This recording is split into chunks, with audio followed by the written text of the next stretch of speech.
Welcome back my YouTube channel. आप सभी का मेरे यूट्यूब चैनल में बहुत बहुत स्वागत है।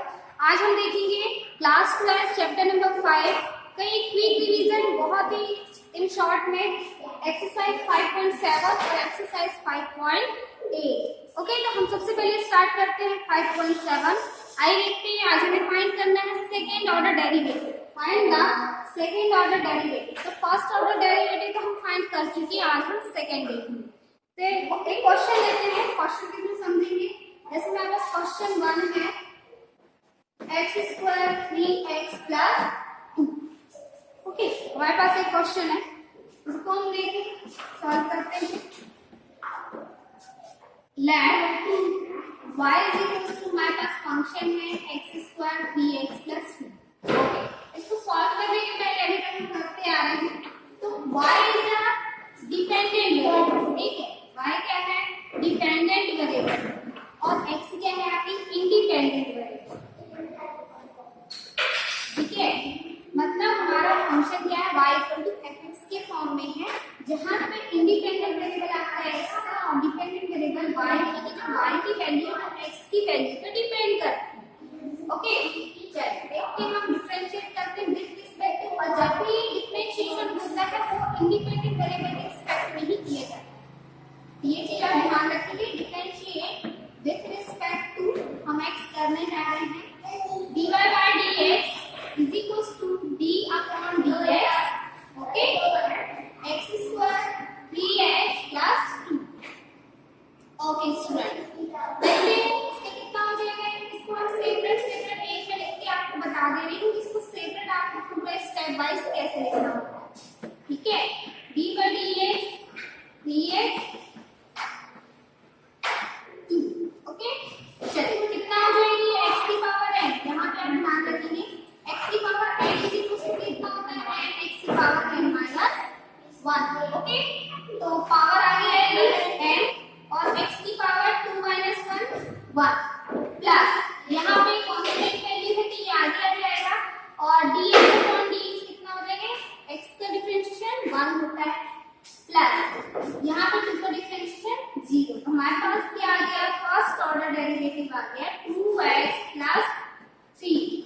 ओके, अगेन हम डिफरेंशिएट करेंगे सेकंड ऑर्डर डेरिवेटिव में। क्या लिखेंगे आप? Again differentiate with respect to x। Okay, हमारे पास ये वैल्यू है, डिफरेंशिएट करें dy dx dy by dx। अब इसका डिफरेंशिएशन कर रहे हैं, ठीक है। Okay, dy dx 2x + 3। Okay students, ये इसको लिखने का तरीका क्या है? d2y/dx²। यस, इसी को हम बोलते हैं सेकंड ऑर्डर डेरिवेटिव। ये 2 इसके होल में नहीं लिखा जाता, ठीक है। ऑर्डर हमेशा यहाँ पे लिखा जाता है d2y/dx², ठीक है। इसका हम करें t, देखिए d/dx 2x + dy dx 3। कितना हो जाएगा? 2 कांस्टेंट है तो आगे और x का डिफरेंशिएशन 1 होता है, कांस्टेंट का 0। तो आंसर कितना आ गया? d2y/dx² = 2 answer. ओके स्टूडेंट, इसी तरह आपका पूरा ये एक्सरसाइज है जिसमें 1 से लेकर आपको 10 तक के क्वेश्चंस 5.7 में सेकेंड ऑर्डर डेरिवेटिव्स के लिए। Please pause the video, note it down. Next question देखते हैं। हमारे पास है x की पावर 20। तो लेट y = x की power 20 differentiate with respect to x। Okay, हमारे पास सेकंड नंबर के क्वेश्चन में x की पावर 20, ठीक। ये x की पावर n की फॉर्म में सॉल्व होगा। dy by dx d/dx x की पावर 20। हमको क्या मालूम है? वी नो दैट x की पावर n = n x की पावर n - 1। पावर आगे आती है और x की पावर में एक पावर कम हो जाती है। क्या हो जाएगा? देखिए यहाँ पे 20 x की पावर 20 - 1/20 x की पावर 90। ये है हमारा डी का। ओके, बट हमें फाइंड करना है सेकंड ऑर्डर डेरिवेटिव। तो again differentiate with respect to d2y/dx² मैंने अभी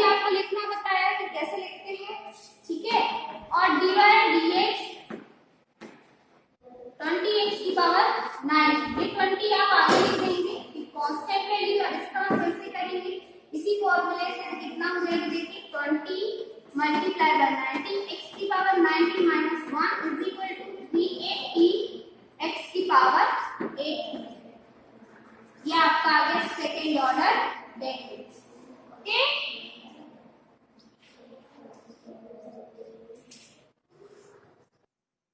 ओके स्टूडेंट, नेक्स्ट क्वेश्चन देखते हैं. हमारे पास है x की पावर 3 log x. ओके, ये क्वेश्चन नंबर आपका 9 है, इसलिए देख लीजिएगा. सॉरी, क्वेश्चन नंबर ये आपका 5 है.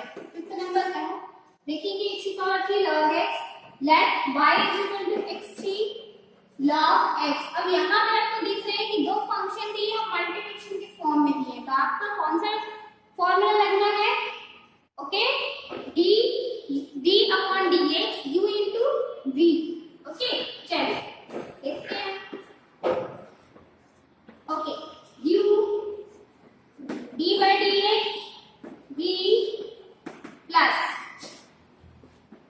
d by dx u. Okay, x की पावर 3 x की power 3 log x 1 by x plus log x x3 into 3x की पावर 2. ऐसे ही सॉल्व होगा. ये x की पावर n का फॉर्म है. चलिए इस पूरे को सॉल्व कीजिए. ये x है और यहाँ पे आपका क्या है 3 है. एक x से एक x कैंसिल आउट हुआ, बचा आपके पास x square plus 3x square log x. अब यहाँ से भी हम x स्क्वायर कॉमन ले लें तो हमारे पास अंदर क्या बचेगा 1 प्लस 3 log x. ठीक है, क्या बचेगा देखिए dy by dx is equal to x square common लेंगे आप, तो यहाँ से बचेगा 1 plus 3 log x. Okay, okay student, अब हम क्या करते हैं इसका again differentiate with respect to x, because हमें निकालना है सेकंड डेरिवेटिव. तो dy by dx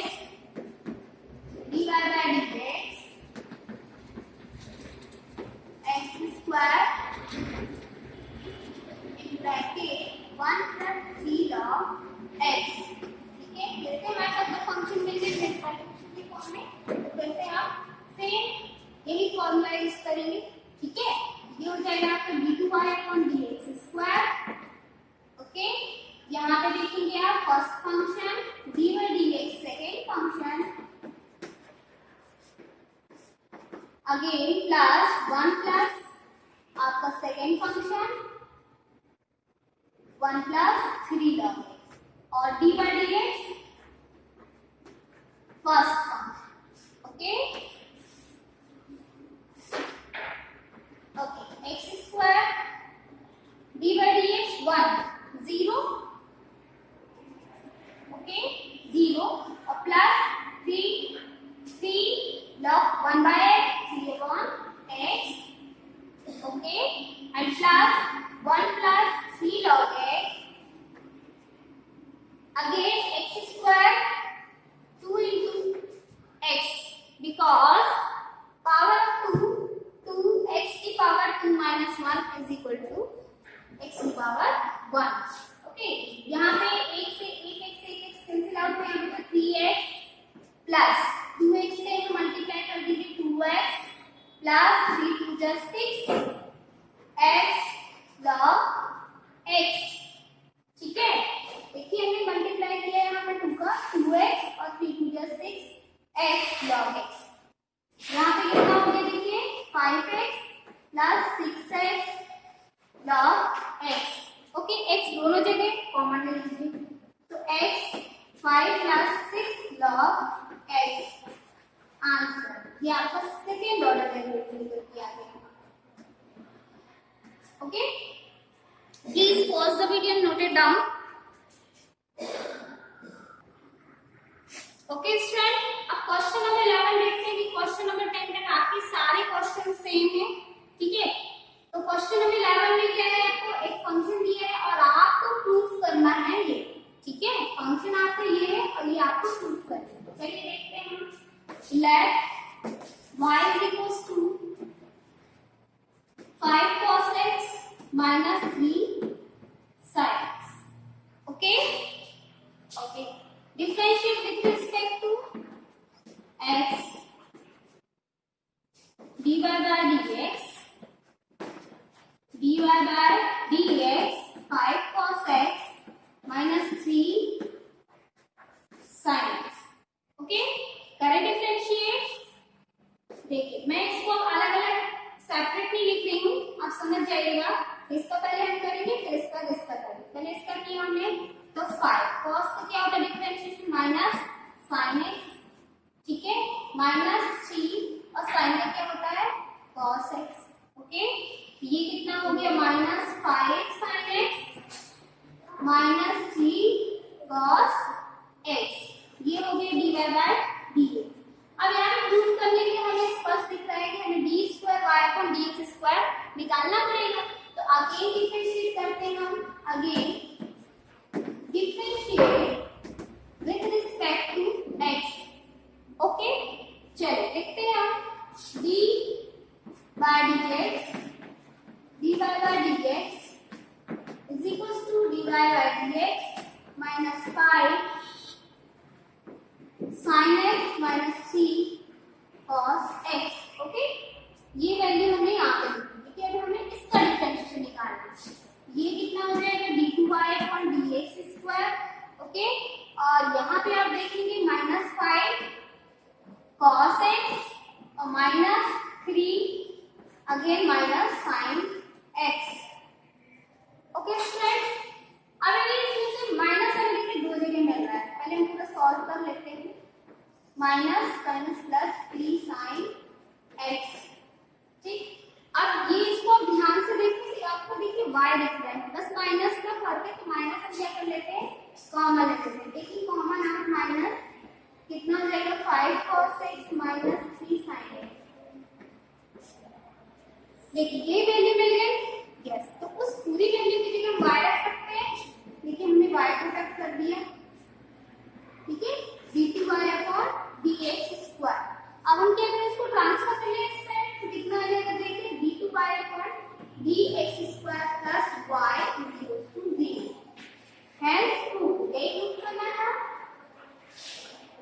yes, hence proof हो गया हमारा। Please pause the video and note it down.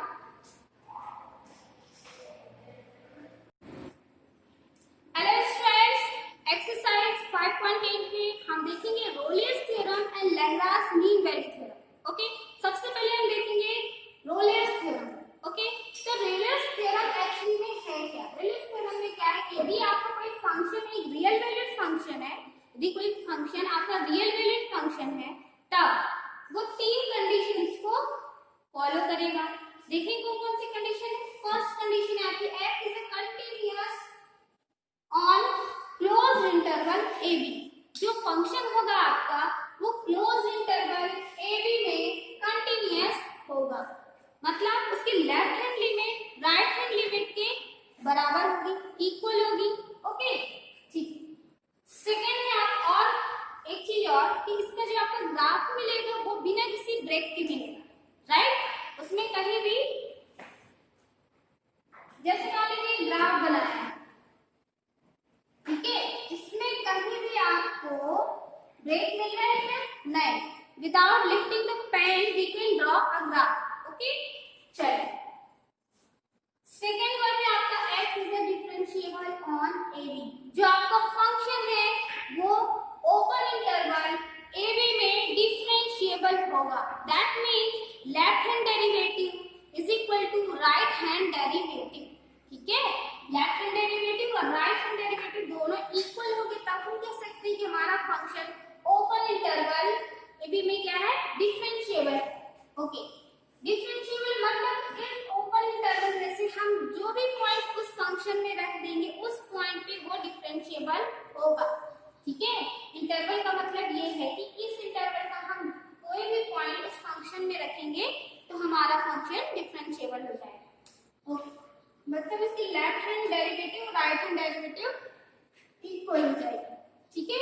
यदि ये दोनों कंडीशन फॉलो होती है तब f equal to f b, तो हमारा जो रियल वैल्यू फंक्शन है उसमें हम ये जो लास्ट एंडिंग पॉइंट्स, स्टार्टिंग और एंडिंग पॉइंट यदि हम उनको रख देते हैं तो उनकी वैल्यू इक्वल आएगी, ठीक है, बोथ आर इक्वल, ओके।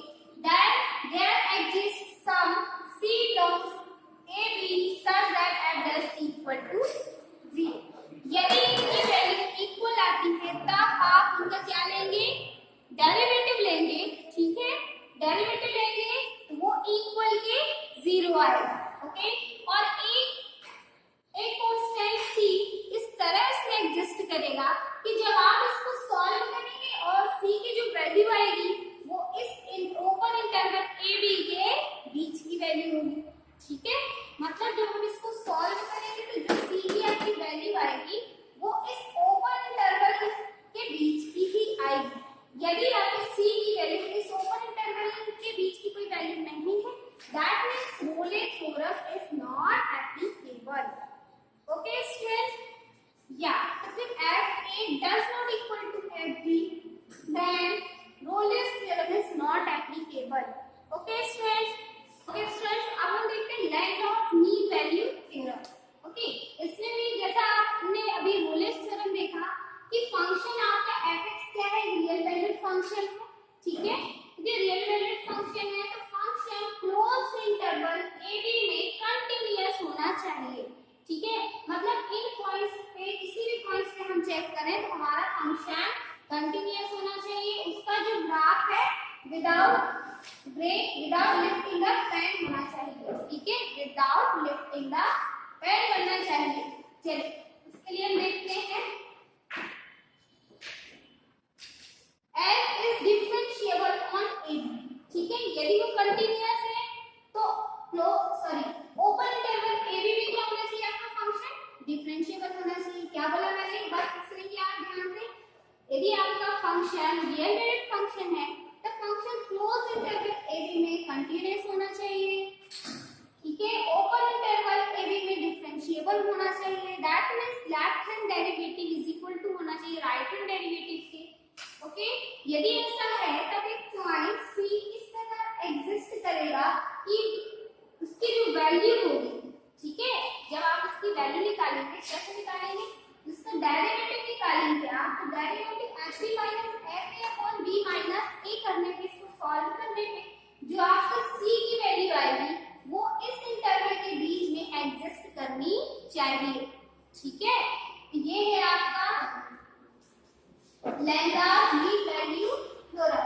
और यदि यहाँ पे आपका FB equal FA equal to FB आ गया, अभी हमने पढ़ा था बोले इसमें FA इक्वल टू FB। ठीक है, यदि ये इक्वल आ गया तब भी आपका लैंगार्ड मीन वैल्यू थ्योरम एप्लीकेबल नहीं होगा। क्यों नहीं होगा, क्योंकि देखिए यहाँ पे क्या लिखा हुआ है FB माइनस FA, तो फिर तो F का C इक्वल टू क्या हो जाएगा, 0 हो जाएगा। ओके, तो ये डज नॉट इक्वल ही इसमें आना, तो देयरफॉर लैंगार्ड mean value theorem is not applicable. Okay, चलिए अब हम इसके कुछ क्वेश्चंस देखते हैं, क्वेश्चन पे आते हैं। ओके स्टूडेंट्स, अब हम क्वेश्चंस देखते हैं। एक क्वेश्चन है हमारे पास बोर्ड में, question number 1, verify Rolle's theorem for the function f(x) is equal to x² plus 2x minus a और x belongs to closed interval -4 से 2 में। मतलब x की जो वैल्यू आप रखेंगे इसमें -4 से 2 के बीच की आप वैल्यू रखेंगे तो इसमें कंटीन्यूअस आप चेक करेंगे, डिफरेंशिएबल चेक करेंगे। तो देखते हैं हम इसको लिखना कैसे हम इसको वेरीफाई करते हैं। तो गिवन फंक्शन, सबसे पहले देखेंगे the given function, the given function f(x) is equal to x² 2x minus a। ये हमारे पास क्या है, ये फंक्शन हमें गिवन दिया हुआ है फंक्शन। ओके, तो ये फंक्शन है क्या, ये फंक्शन क्या है, पॉलिनोमियल है। तो मैंने आपको पहले भी बताया था कि polynomial function, constant function, trigonometric function अपने डोमेन, ट्रिग्नोमेट्रिक फंक्शन अपने डोमेन में, और ये पॉलिनोमियल फंक्शन ऑलवेज क्या होते हैं, कंटीन्यूअस होते हैं। बताया था मैंने पहले। तो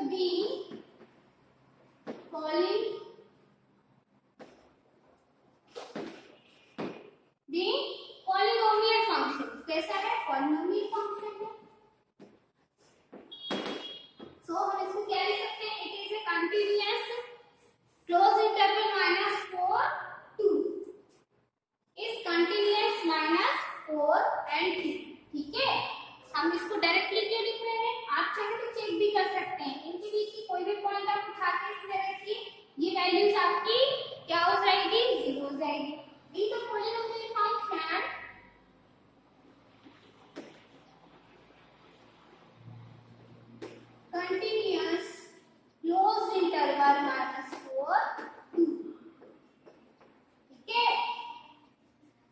देखा हमने कि हमारा जो फंक्शन है वो पॉलिनोमियल फंक्शन है।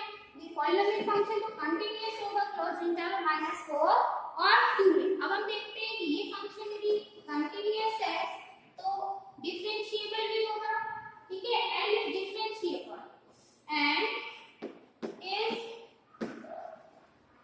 डिफरेंशिएबल at open interval -4 2, ठीक है। आप चाहे इसको चेक भी कर सकते हैं, हमने आपको डिफरेंशिएबिलिटी बताया था कि कैसे आपको डिफरेंशिएबिलिटी चेक करना होता है। ओके, तो देखते हैं आगे। f क्या निकाल लें हम -4 और f हमें क्या निकालना है 2, ठीक है। चलिए निकाल लें। f4 कितना है वैल्यू पुट कीजिए plus 2 4 minus 8 16 plus 8 minus 8, ठीक है। 4 को 16 और 2 से 8 8 कितना कैंसिल आउट होगा आ गया 16। ओके, नेक्स्ट वैल्यू हम रखते हैं यहाँ पे 2 का स्क्वायर प्लस 2 into 2 minus 8, तो कितना हो गया देखिए 2 2 जो 4 प्लस 4 माइनस 8 की वैल्यू हो गई 0।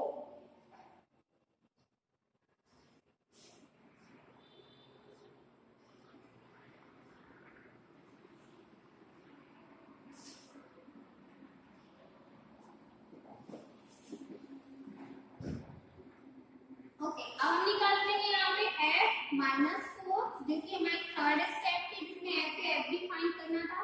तो f इज इक्वल टू कितना हो जाएगा देखिए, हम इसमें वैल्यू पुट अप करें -4 का स्क्वायर प्लस 2 -4 -8, तो कितना हो गया 16 -8 -8, ये भी माइनस माइनस, तो कितना हो गया ये भी 0, ठीक है। 8 और 8 भी 16 हो गया और प्लस 16 यहाँ पे 0, 2 का स्क्वायर प्लस 2 into 2 minus 8, कितना होगा देखिए 4 प्लस 4 minus 8, 4 4 8, ज्यादा तो आप यहाँ लिख देती हूँ मैं, ठीक है। यहाँ हो जाएगा आपका 8 minus 8 is equal to 0। देखिए दोनों की वैल्यू आपकी क्या आ गई, सेम वैल्यू आ गई। आप क्या लिखेंगे f -4 is equal to f2।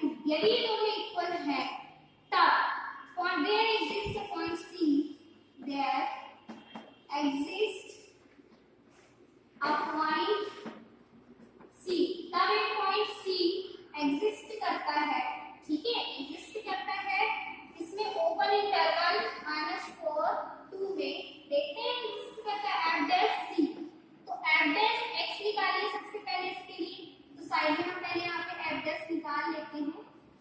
f dash x कितना आएगा इसको देखते हैं 2x प्लस 2, ओके, तो f dash c is equal to कितना हो जाएगा 2c प्लस 2, इसकी इक्वल टू क्या रखना है 0, c की वैल्यू कितनी आ जाएगी देखिए -2 और अपॉन में 2, तो c की वैल्यू आ जाएगी यहाँ पे देख लेते हैं, c की वैल्यू आ गई -1।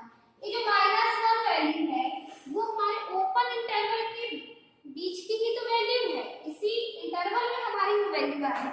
दैट मींस हमें क्या पता चल गया कि हमारा जो पॉइंट C है वो एग्जिस्ट करता है open interval -4 where C belongs to -4 2, ठीक है।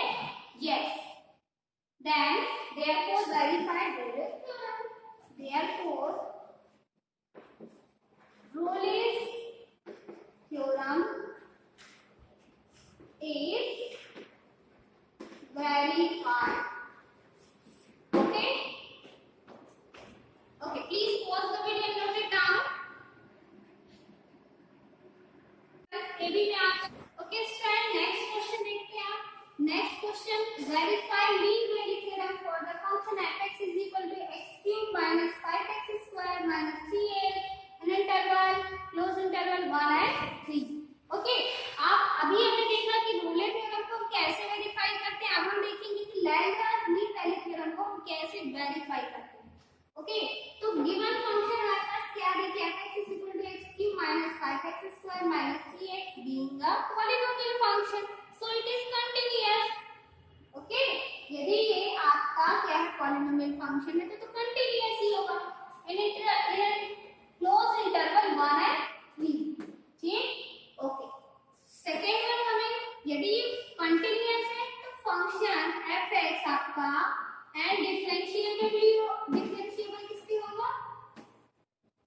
Differentiable open interval a b. Okay, आपका फंक्शन क्या है, पॉलिनोमियल है, तो वो कंटिन्यूअस हो गया 1 और 3 पे। ठीक है, मतलब आप इस इंटरवल के बीच की कोई भी वैल्यू उठा के इस फंक्शन में रखेंगे तो उसका जो ग्राफ बनेगा वो आपका बिना किसी ब्रेक के बनेगा। ठीक है, डिफरेंशिएबल में राइट हैंड डेरिवेटिव और लेफ्ट हैंड डेरिवेटिव दोनों इक्वल आएंगे। ठीक है, इंटरवल में ए बी में हमारे पास क्या है, 1 है, यहाँ आपको वैल्यू रख लेनी है। ठीक है, इसके बाद हम क्या फाइंड करते हैं, f a and f b. तो f a is equal to f क्या है हमारे पास 1, तो 1 वैल्यू से पुट अप कीजिए, 1 cube minus 5 1 square minus 3 into 1। Okay, कितना आ जाएगा देखिए, 1 माइनस 5 माइनस 3, 5 माइनस 3 कितना हो गया 8 माइनस 7। ओके, ये वैल्यू आ गई आपकी एफ ए की। एफ बी की वैल्यू देख लें हम, एफ बी की जगह आपके पास सी है तो 3 की पावर 3, ठीक है, माइनस 5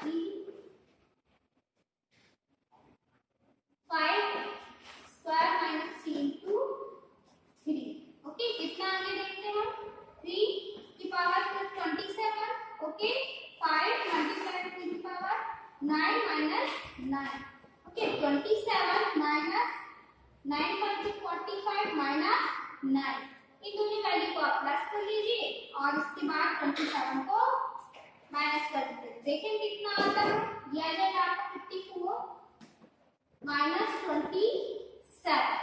ओके ओके, अब इसमें से आपको सब्ट्रैक्ट करने पे देखिए बड़ी वैल्यू क्या है आपकी, पॉजिटिव है, सॉरी नेगेटिव है, तो आपका जो आंसर आएगा वो नेगेटिव वैल्यू मिलेगी। 14 में 7 गया तो 7 एंड यहाँ पे 4 आउट ऑफ 2 माइनस 27। ओके, तो कितना आ गया minus 27 the value of f3। Okay, यदि आप लैम्ब्डा मीन वैल्यू थ्योरम में इन दोनों की वैल्यू सेम नहीं होनी चाहिए। ठीक है, f does not equal to f1 does not equal to f3। ठीक, यदि ऐसी वैल्यू है तब आप क्या लिख सकते हैं कि एक पॉइंट C इस प्रकार एग्जिस्ट करता है। क्या लिखेंगे आप, there exist point C, there exist point C on open interval AB। Okay, open interval AB में इस प्रकार एग्जिस्ट करेगा कि f/c बराबर f(b - f(a)/b - a।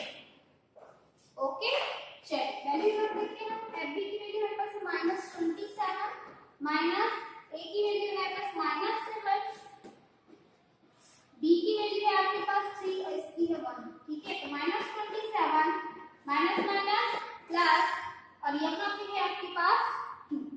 ओके, कितना हो गया माइनस 20 अपॉन 2, 220 तो आपके पास एफ सी की वैल्यू कितनी आ गई, माइनस कितनी आ गई है आपके पास, ये वैल्यू आ गई माइनस 10। ओके, अब ये जो वैल्यू आ रही है आपके पास माइनस 10,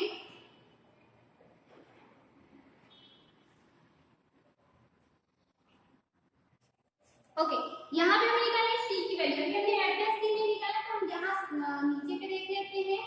एफ एक्स की वैल्यू कितनी आ जाएगी देखिए 3,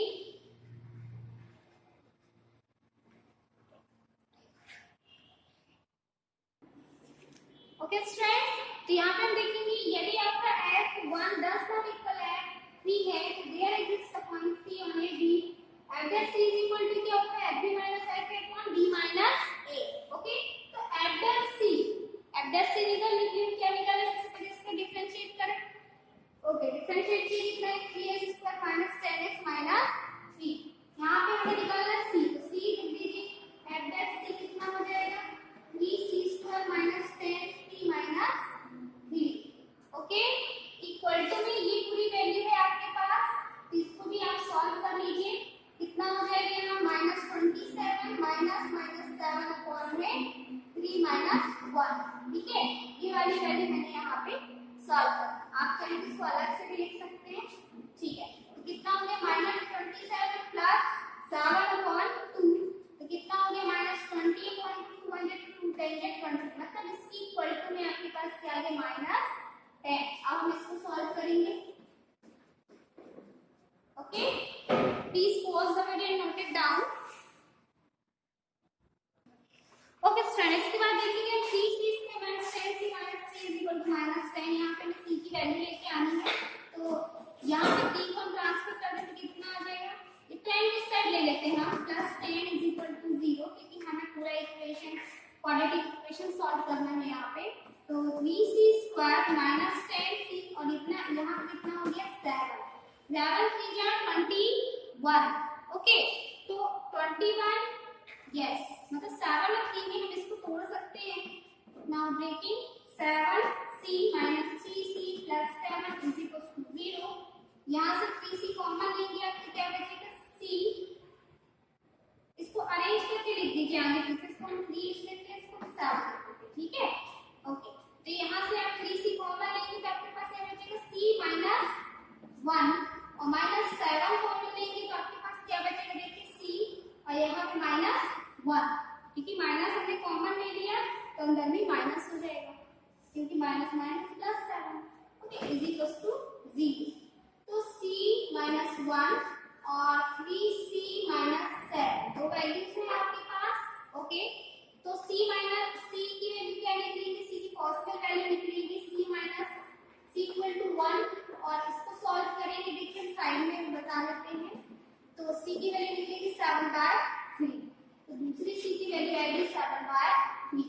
आपके पास इंटरवल क्या है, ओपन इंटरवल ab, 1 और 2 दोनों की वैल्यू देखिए ओपन इंटरवल ab के बीच की है, ठीक है। हमें मिड वैल्यू लेनी है तो ये वाली वैल्यू लेंगे आप, ठीक है। कितनी वैल्यू आ जाएगी आपकी 3 2 जा 6 2.1 2.2 वैल्यू इसके बीच 1 और 3 के बीच की वैल्यू है, ठीक है। ओके स्टूडेंट, 7 c = 1 और 7/3, ठीक है। इन दोनों इंटरवल्स के बीच की वैल्यू, क्योंकि क्लोज्ड इंटरवल 1 और 3 में हमको बताना था कि हमारा जो फंक्शन है वो कंटीन्यूअस है, ठीक है, डिफरेंशिएबल है, और हमें क्लोज्ड इंटरवल 1 और 3 के लिए प्रूव करना है मीन वैल्यू थ्योरम। तो उसमें आपकी कौन सी वैल्यू आ रही है 7/3, क्योंकि इसको आप सॉल्व करेंगे तो 2.1 2.2 समथिंग आ रहा है, ठीक है। तो हम यहाँ पे देख लेते हैं, क्या लिखेंगे आप,